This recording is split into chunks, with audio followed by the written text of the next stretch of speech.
नमस्कार मंडळी, तुम्हा सर्वांना कडक उन्हाच्या गारगार अशा शुभेच्छा. मिल्कशेक बनवतोय तर त्यासाठी लागणार आहे दूध.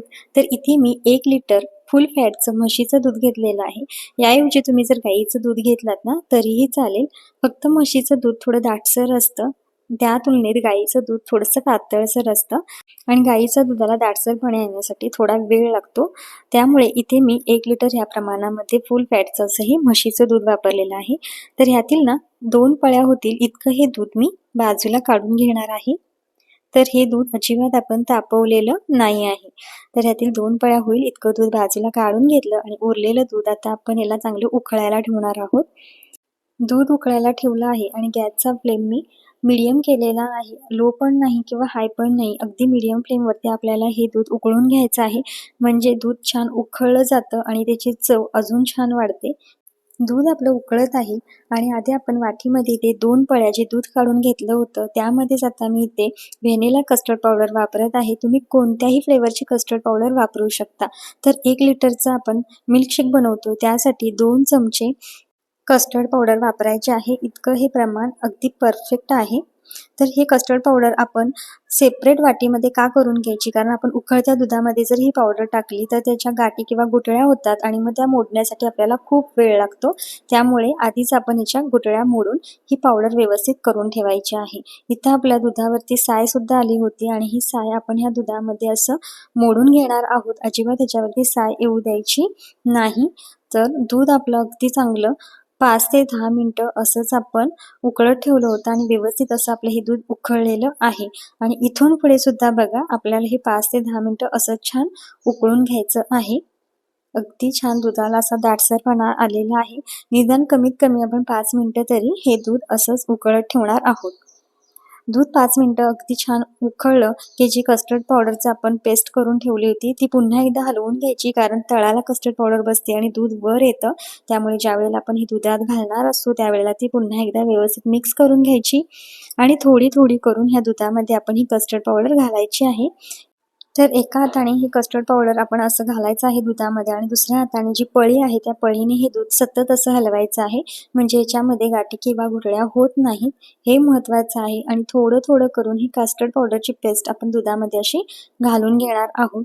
इथं मी सगळी कस्टर्ड पावडर दुधामध्ये घालून घेतली आणि दूध आता पुन्हा एकदा आपण असं सतत हलवणार आहोत 1-2 मिनिटासाठी. कस्टर्ड पावडरमुळे काय होतं, दुधाला ना चांगला दाटसरपणा येतो आणि खूप छान अशी टेस्ट येते. तुम्ही यामध्ये 2 ते 3 थेंब इसेन्सचे जरी घातलात ना, व्हॅनिला इसेन्सचे तरी सुद्धा चालतील. त्याचाही स्वाद खूप छान उतरतो ह्या मिल्कशेकमध्ये. तर ते बघा हे दूध मी सतत 1 ते 2 मिनिटं व्यवस्थित असं हलवून घेतलं. अजिबात त्याच्यावरती साय येऊ द्यायची नाही आणि हळूहळू असं आपल्या ह्या दुधाला दाटसरपणा यायला लागलेला आहे.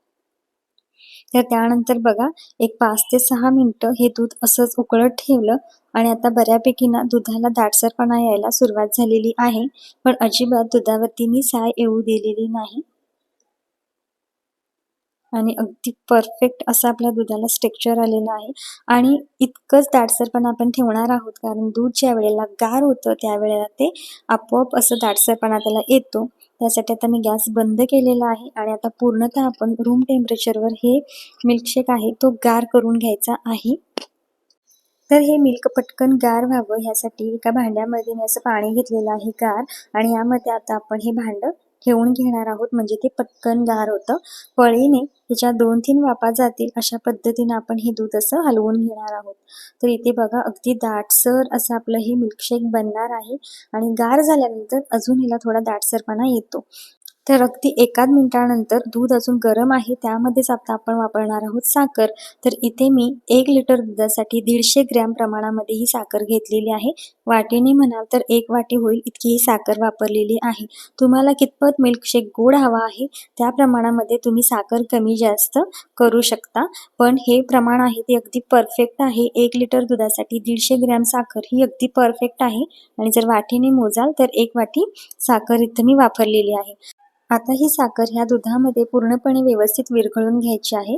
तर हे दूध मी सतत असं हलवत होते, म्हणजे ते पटकन गार होईल आणि साखरसुद्धा विरघळली जाईल.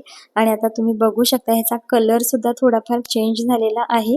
पूर्णपणे हे अगदी कोमट झालंय आणि कोमट झाल्यानंतर आपण ह्यामध्ये थोडे बदाम आणि पिस्त्याचे काप घालून घेतलेत. खूप छान लागतात. ह्याची जर तुम्ही पावडर जरी बनवून यामध्ये घातलात ना तरीही चालेल. पण ज्यावेळेला आपण हा मिल्कशेक पितो ना त्यावेळेला ते दाताखाली येतात, त्यावेळेला ते खूप छान असे लागतात. आता हा आपण मिल्कशेक 4 ते 5 तासासाठी फ्रीजमध्ये ठेवणार आहोत, म्हणजे तो अगदी थंडगार होतो आणि छान लागतो. तर एक 5 तासानंतर बघा हा फ्रीजमधून मी मिल्कशेक काढलेला आहे आणि अजून तो दाटसर असा झालेला आहे.